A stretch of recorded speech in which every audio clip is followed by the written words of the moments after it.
ఇల్లు మీది రిజిస్ట్రేషన్ ఖర్చు మాది. క్రెడాయ్ ప్రివిలేజ్ కూపన్ దక్కించుకోండి. ఈ మెగా ధమాకా ఆఫర్ పొందండి. CREDAI Vijayawada property show. అమరావతిలో వరద నియంత్రణకి సంబంధించి రెండవ పంప్ హౌస్ నిర్మాణ టెండర్లని క్లియర్ చేసింది రాష్ట్ర ప్రభుత్వం. ముఖ్యంగా ఈ బాధ్యతలను ఏడీసీఎల్కి అంటే అమరావతి డెవలప్మెంట్ కార్పొరేషన్ లిమిటెడ్కి ఇచ్చింది. ప్రొసీజర్స్ ప్రకారం L1 బిడ్డర్ని విజేతగా ఎంపిక చేయాల్సిందిగా గవర్నమెంట్ జియో రిలీజ్ చేసింది. అయితే L1గా నిలిచింది MEIL గ్రూప్. మెగా ఇంజనీరింగ్ సంస్థకి సంబంధించి mega engineering and infrastructure limited ఈ సంస్థకి ఈ కాంట్రాక్ట్ దక్కింది. 440 కోట్ల రూపాయలు విలువ చేసేటువంటి కాంట్రాక్ట్, 8,400 క్యూసిక్లు హ్యాండిల్ చేసేటువంటి ప్రాజెక్ట్ ఇది. అసలు ఏంటి దీని గురించి మనం తెలుసుకునేటువంటి ప్రయత్నం చేద్దాం. ఇది అమరావతిలో ఉన్నటువంటి మాస్టర్ ప్లాన్ లో వాటర్ మేనేజ్మెంట్ కి సంబంధించి జోనల్ సిస్టమ్. ఇందులో జోన్ 8 లో ఉన్నటువంటిది ఇక్కడ ఆల్రెడీ ఒక ప్రాజెక్ట్ ఉంది. కొండపల్లి ఎత్తిపోతల పథకం అని చెప్పి లిఫ్ట్ ఇరిగేషన్ స్కీమ్ అక్కడ లాస్ట్ గవర్నమెంట్లో చంద్రబాబు నాయుడు గారు లాస్ట్ గవర్నమెంట్లోనే అది కట్టారు. లాస్ట్ ఇయర్లో ఆయన దిగిపోవడానికి ముందర ఓపెన్ చేశారు.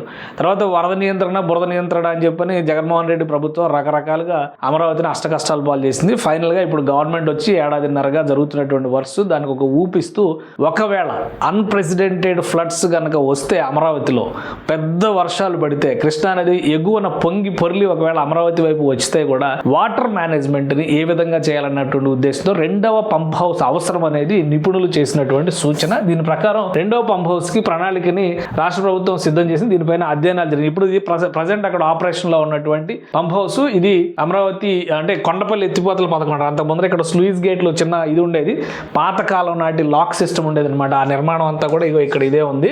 సో దానికి కొంచెం ముందరకు తీసుకొచ్చి ఈ లిఫ్ట్ స్కీమ్ ని ఇంప్లిమెంట్ చేశారు గత గవర్నమెంట్. ఇప్పుడు దీనికి కొంచెం అవతల పక్కగా వచ్చేటువంటి మార్గంలోనే ఈ రెండవ పంప్ హౌస్ ని నిర్మించబోతున్నారు. 8,000 క్యూసిక్లు. ఇది మొదటి పంప్ హౌసే, కొండపల్లి పంప్ హౌసే. అప్పుడు కన్స్ట్రక్షన్ లో ఉన్నటువంటి ఫొటోస్ అనమాట. సో ఇప్పుడు Kondaveeti Vagu reservoir water management system కింద దీన్ని పెట్టారనమాట. పాత గేట్ల సిస్టమ్ అంతా కూడా ఇక్కడ కనిపిస్తూ ఉంటుంది మనకు దృశ్యాలు. సో దానికి పక్కగా ఇది ఇప్పుడు ఇంకొంచెం అవతల పక్కగా ఈ ప్రణాళికను సిద్ధం చేశారు. దీనికి సంబంధించినటువంటి వర్క్స్ అలాట్మెంట్ పైన రాష్ట్ర ప్రభుత్వం జియో రిలీజ్ చేసింది. ఒకసారి మనం మ్యాప్ లో వాటిలో చూస్తే కూడా ఇందులో పిక్చర్ క్లియర్ గా కనిపిస్తుంది అనమాట. ఎందుకు అక్కడ నిర్ణయం తీసుకున్నారంటానికి కూడా కొన్ని కారణాలు ఉన్నాయి. ఇది ఈ పరిసర ప్రాంతాల్లో ముఖ్యంగా చూస్తే ఇందులో అడ్మినిస్ట్రేషన్ స్ట్రక్చర్ విషయంలో L1 bidder for the package towards construction of roads, drains రెండు రకాలుగా ఇచ్చారు. ఒకటి లిఫ్ట్ సిస్టమ్ డెవలప్మెంట్, రెండోది దాని చుట్టూ ఉన్న ఇన్ఫ్రాస్ట్రక్చర్ డెవలప్మెంట్. దానికి సంబంధించి జియోలు ఇచ్చారు. Drains, water supply, sewage, utility ducts, power ducts, ICU, water line, plantation, compatible trunk infrastructure in layouts and land pooling schemes for Krishnayapalem,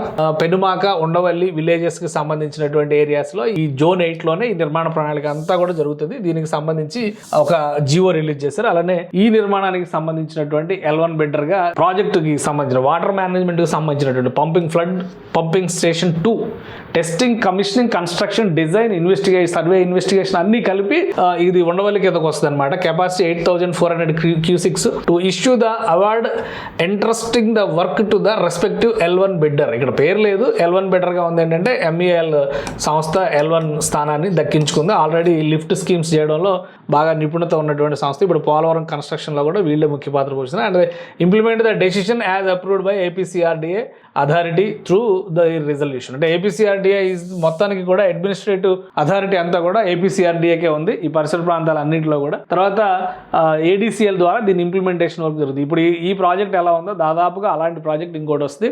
ఎక్కువ హైయెస్ట్ ఫ్లడ్ లెవెల్స్ ఇన్సైడ్ నుంచి అంటే కొండవీటి వాగు నుంచి, పాలవాగు నుంచి, లేదా అమరావతి కోర్ క్యాపిటల్ ఏరియాలో భారీ వర్షం పడితే కనుక అదంతా ఎన్రూట్ చేయడానికి తగ్గట్టుగా ఈ పంప్ హౌస్ సిస్టమ్ పనిచేస్తుంది.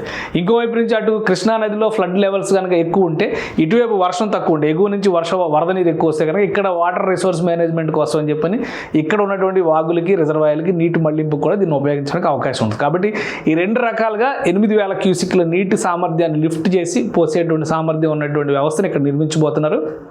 ఇది వస్తే కనుక అమరావతి ప్రాంతంలో వరద నియంత్రణకి పూర్తిగా సమగ్ర పరిష్కారాన్ని తీసుకొచ్చినట్టు భావించవచ్చు. ఎందుకంటే ఇప్పుడు అక్కడ ఉన్నటువంటి సహజమైనటువంటి కాలువలతో పాటు మరికొన్ని కృత్రిమ కాలువల్ని, గ్రావిటీ కెనాల్స్ని కూడా తవ్వుతున్నారు. అమరావతిని గ్రీన్ అండ్ బ్లూ సిటీగా డిజైన్ చేశారు. కాబట్టి ఒకవైపు పచ్చదనం ఉండాలి, మరోవైపు నీటిపారుదల వ్యవస్థలు కూడా ఉండాలి. నీటితో పడవ ప్రయాణాలు చేసే విధంగా అమరావతిని తీర్చిదిద్దాలని భావిస్తున్నారు. సో ఆ క్రమంలోనే వాటర్ మేనేజ్మెంట్ కోసం స్పెషల్ ఫోకస్ ఇచ్చింది.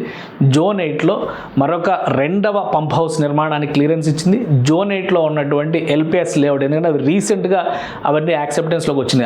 వాళ్ళు యాక్సెప్ట్ చేసిన తర్వాతే ఈ సీడ్ యాక్సిస్ రోడ్ ఎక్స్టెన్షన్ ఇవన్నీ కూడా జరుగుతూ వస్తున్నాయి. కాబట్టి ఆ ప్రాంతం అంతా కూడా ఎల్పిఎస్ లేఅవుట్ డెవలప్మెంట్ బాధ్యత కూడా L1 బిడ్డర్గా MEIL దక్కించుకుంది.